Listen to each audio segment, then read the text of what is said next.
So this is my vision board right now. There are 12 sections. So let's start with section 1, your title. It's super important for you to have a title. You don't have to write it as simple as me as Tyraleigh's weight loss journey. It could be my sexy back vision, getting my body back 2023.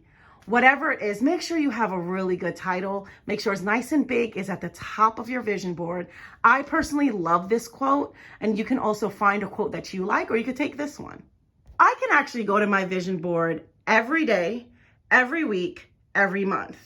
And I did that on purpose because I wanted a vision board that I can tangibly see and move, touch, and edit. So for January, for example, every week that we had weigh-in Wednesday, I wrote the date.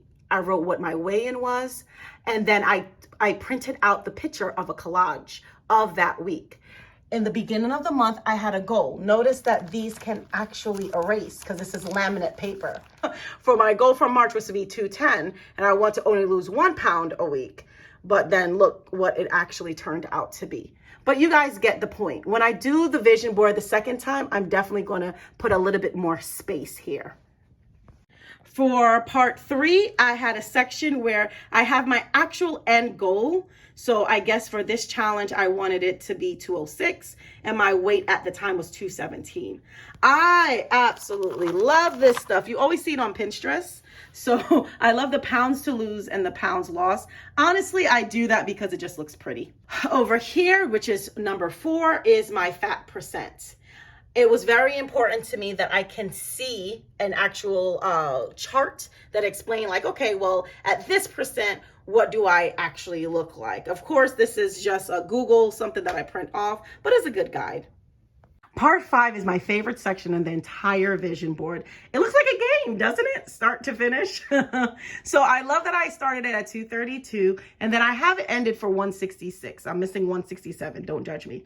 But on the Post-it, I wrote down the numbers. Forgive my nails. I got these little tacks, and this is actually what you see in the middle of every single Post-it.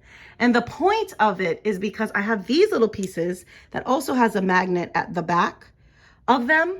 And so I can put, for example, the black one where I am right now. And since I want to lose 2 pounds every week, I'll put the second one where I want to be by next week. But of course, you don't need to do that. You could also just have one. And as you move, you just move it along until you finish. Part 6 is, of course, goals and rewards. So as I reach that weight, then I'll write my reward. I haven't had a chance to figure out exactly what I'm going to buy myself. I'm mainly figuring out how I'm going to get to 210. Part 7 is an affirmation that I created for myself. And this is something I'm supposed to say to myself every morning in front of the mirror and truly believe it. It's supposed to motivate me. Part 7 is supposed to be a countdown, so I'm going to have to edit that. A countdown for our weight loss challenge. I love visually writing an X every single day. Part 9 is supposed to be the oh no pictures. These are the ones where I don't feel that I look very attractive and what I'm trying to avoid. Part 10 is where I'm aiming for, mainly my stomach, because I love my stomach. I lost my butt though when I was skinny. So we're going to have to get something in between.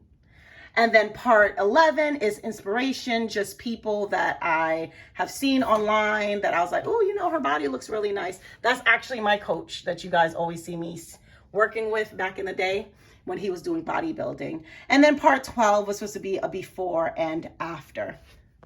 A couple of things I'm going to keep and a couple of things I'm going to save. Let's get to it.